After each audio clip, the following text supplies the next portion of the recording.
Ben and Bell, how horrible is this submarine story? So there's these billionaires who've gone down to see sort of the gravesite of the Titanic, and they run it as like a tourist operation, but tickets are like 250,000 Americans. So it's like 400,000 Australians. Yeah, so they've gone down in the submarine. There's four billionaires, or millionaires maybe, and there's the one driver. And the sub's gone down to look at the Titanic, and then it got stuck, I believe. Yeah, and you can control it with, I know this sounds like a joke, but it's like a Nintendo remote. Like, it's literally like a Bluetooth remote that they can hand around the cabin, but it's really cramped. So, like, people are like sitting in there, like, cross-legged, basically. This is definitely the biggest story of the week. The reason it really got my attention this morning was because it was in the news cycle yesterday, but I didn't realise. I knew the submarine got stuck, but I thought that it got stuck and that was it, and they'd passed away. I didn't realise they're still alive and they have oxygen. They just can't find them. Yep. It's like 40-odd hours of oxygen left, and they probably won't rescue them. So it's kind of...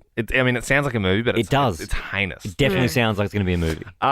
We're joined now by Dr. Nicolai Roterman, who's an expert in deep-sea diving and submersibles. He's from the Uni of Portsmouth, which is not actually far from where the Titanic was built. Good morning, Nicolai. How bad does it look? It's not looking good, I have to say. I think everyone that's involved in any kind of deep sea exploration or deep sea research will absolutely be feeling for the crew, the occupants, their friends and families and colleagues. So I say this from having no idea about any of this stuff. To me, it seems wild that we can't pinpoint their location using radar. Can you explain to me why we can't find them? Why is it so hard to find them? The problem is, well, there's a couple of things. If the submersible is on the seafloor, we can't use radio waves or electromagnetic waves really to detect its location. So you're really reliant on acoustic methods, which only have so good accuracy.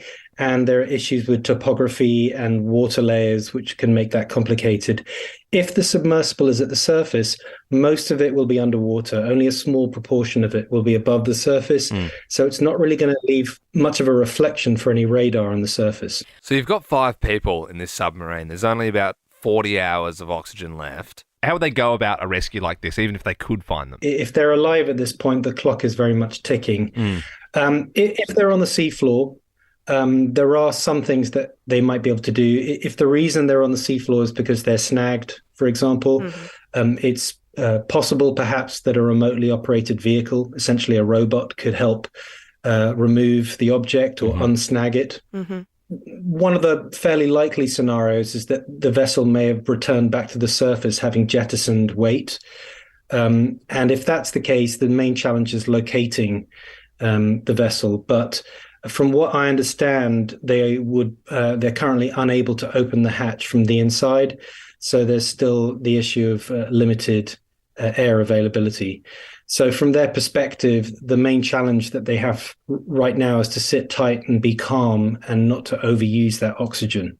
Yeah, it's like a movie, isn't it? It's just so scary to think, what if you were inside that chamber yourself? Do they have with them scuba diving equipment? Do you know? Can they, if they can open the latch, escape and swim? The main issue is these submersibles dive to depths far, far deeper than any person could ever scuba dive to. So there's no way that you can get a team of divers down to rescue them. And of course, in this particular submersible, there's no way to get out of the submersible without, I believe the hatch is bolted in from the outside, bolted down.